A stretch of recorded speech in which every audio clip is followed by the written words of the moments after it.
নেটিজেনদের এক বড় অংশের বিশ্বাস 2022 সালের ফিফা বিশ্বকাপ থেকে আর্জেন্টিনা এবং লিওনেল মেসিকে ঘিরে এক ধরনের ফুটবল মিথ তৈরি হয়েছে, যেটাকে তারা বলে ফিফা ফেভার।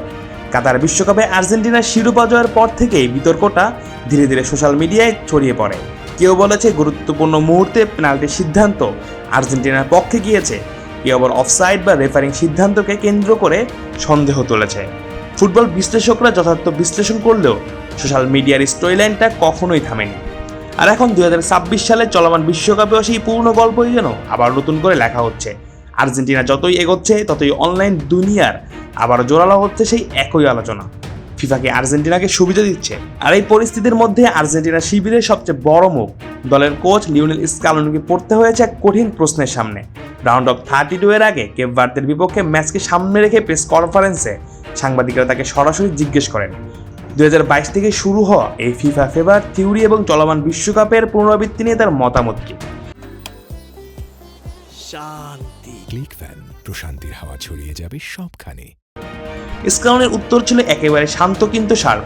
তিনি বলেন তিনি সোশ্যাল মিডিয়া ফলো করেন না এবং সেখানে যা বলা হয় তার সবকিছুকে বাস্তবতা হিসেবেও নেওয়া যায় না। তার মতে সামাজিক যোগাযোগ মাধ্যম এমন এক জায়গা যেখানে 1 মিনিটে একজন হিরো হয়ে যায়, পরের মিনিটেই হয়ে যায় ভিলেন। আর ভাইরাল কন্টেন্ট অনেক সময় ফুটবলের সত্য গল্পকে ঢেকে ফেলে। আর্জেন্টিনা বিশ্বকাপ জয়ী কোচ লিওনেল স্কালোনির বার্তাটা ছিল খুব ক্লিয়ার। তিনি যেন বলেই দিলেন এটা যেন কোনো টুইটার ডিবেট না, এটা নকআউট ফুটবল। এখানে কথার চেয়ে বেশি গুরুত্বপূর্ণ হলো tactics, compact defence, midfield control আর সেই এক মুহূর্তের ফিনিশিং। আর্জেন্টিনা শিবিরের জন্য তার মেসেজ একটাই, বাইরের শব্দ বন্ধ করে ভেতরে ফোকাস চালু রাখতে হবে। অন্যদিকে মাঠে অপেক্ষা করছে একদম আলাদা গল্প। কেপ ভার্দে, যাদের অনেকে আগে চিনতো না, তারাই কিনা এবারে বিশ্বকাপে আন্ডারডগ হিসেবেই আবির্ভূত হয়েছে। এই টুর্নামেন্টে তারা নিজেদের লড়াকু ফুটবল দিয়ে বড় বড় দলের জন্য সমস্যা তৈরি করেছে।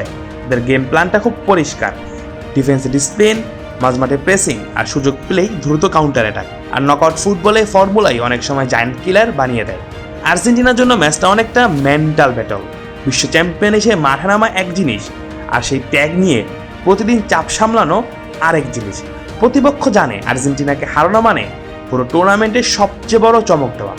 একদিকে সামাজিক যোগাযোগ মাধ্যমের ফিফা ফেভার ডিবেট, অন্যদিকে মাঠে কেপ ভার্দের বিপক্ষে 90 মিনিটের লড়াই। আর্জেন্টিনার সামনে এখন সবচেয়ে বড় পরীক্ষা কোনো থিওরি নয়, বরং বাস্তব ফুটবল।